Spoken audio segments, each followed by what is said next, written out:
Prime Minister Narendra Modi will hold a meeting today with chief ministers on the rollout, which begins across the country on the 16th of January. This will be Prime Minister Modi's first meeting with the chief ministers after two vaccines.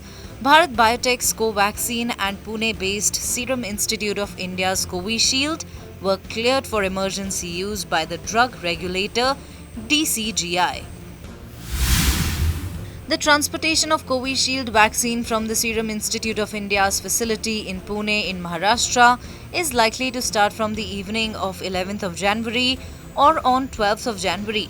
Vaccine will be transported with the help of Civil Aviation and IAF. Maharashtra has become the ninth state to confirm bird flu amid nationwide efforts to contain the spread. Infection was confirmed after 800 poultry birds died in a village in Maharashtra. Uttar Pradesh, Kerala, Rajasthan, Madhya Pradesh, Himachal Pradesh, Haryana and Gujarat are the other states that have confirmed avian influenza. The Supreme Court will hear a batch of petitions challenging the three agricultural laws and the farmers' round-the-clock sit-ins on the outskirts of New Delhi. 8 rounds of talks with the government has so far failed to mollify the farmers on their demands to repeal the legislations and to provide legal backing for minimum support price system.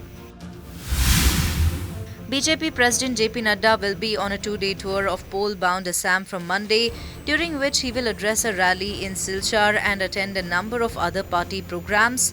The party said he will address the rally on Monday. He is also scheduled to attend a meeting with state party leadership, including Chief Minister Sarbananda Sonowal. The assembly poll in the northeastern state is likely to be held in April.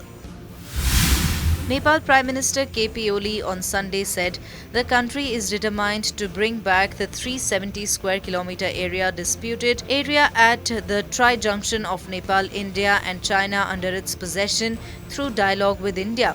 Oli said the issue would be raised during the Foreign Affairs Minister Pradeep Kumar's visit to India starting January 14 and hoped that the issue will be resolved peacefully through negotiations.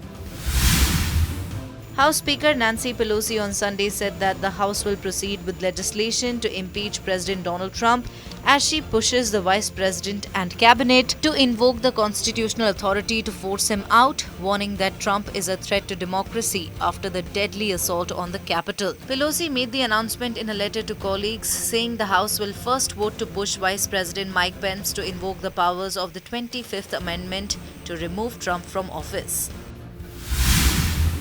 Filmmaker Hansal Mehta and his family were allegedly harassed on phone throughout Saturday night by an unknown caller who goes by the name Rohit. The filmmaker complained about the matter on Twitter, tagging the official account of Mumbai police on Sunday.